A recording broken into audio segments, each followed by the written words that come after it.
Sous mon mandat, ces intouchables sont appelés à la reconversion par la stricte application de la loi.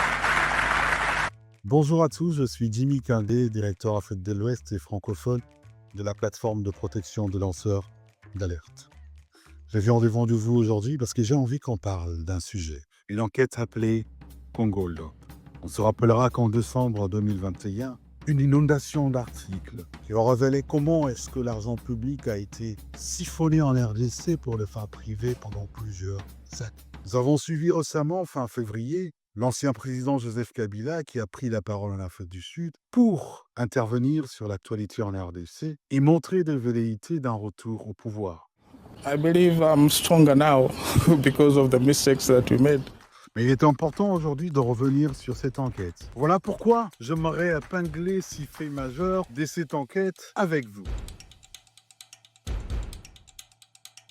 Premièrement, cette enquête révèle que près de 138 millions de dollars ont été détournés. Certains diront que c'est peu. Oui, certainement, c'est très peu.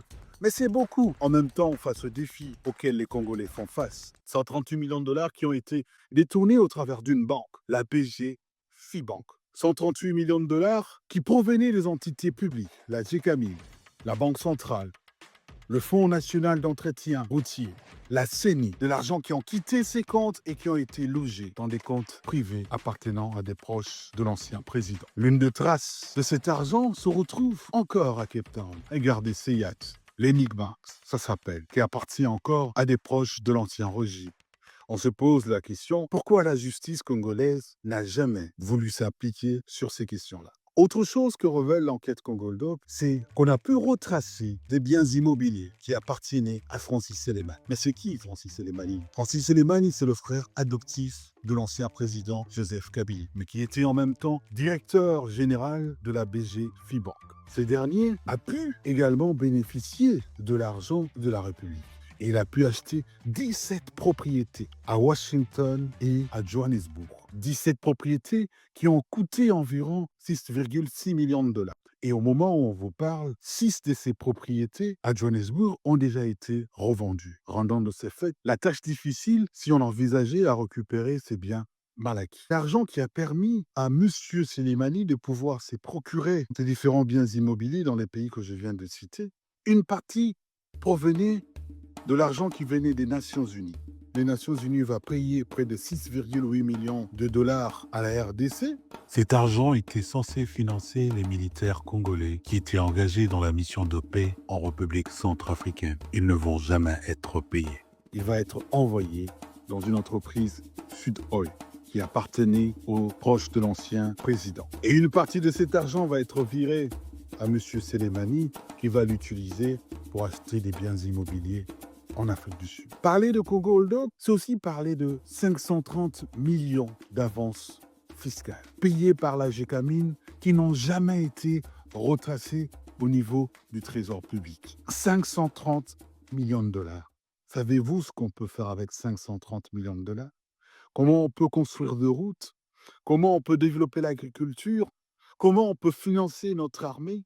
Et aujourd'hui, une enquête a été ouverte, je ne sais pas encore si elle va aboutir, par les ministères de la Justice sur cette affaire. Parler des Congo Hold Up, c'est aussi parler de l'affaire Égale. Cette entreprise qui a eu beaucoup de facilités, des exonérations, mettant en mal la concurrence et occasionnant même la fermeture des autres concurrents. On se rappellera encore de l'Orgaman qui a eu à fermer, envoyant de milliers de Congolais au chômage. Égale a pu bénéficier de près de 77 millions de dollars provenant de la Banque centrale.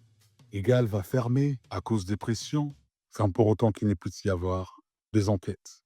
Parler de Congo Hold Up, c'est aussi parler de 742 millions de dollars des marchés publics, gagnés par un homme d'affaires belge, Philippe de Morluz. 742 millions des marchés opaques, marqués par de surfacturations, des prix qui ont été multipliés par 3, par 4, des fois par 10. Aujourd'hui, des enquêtes ont été ouvertes en Belgique pour corruption d'agents publics étrangers, en Suisse, mais au Congo, rien du tout. Ces derniers ont pu bénéficier de ces marchés simplement parce qu'il avait une relation étroite avec la famille Kabila.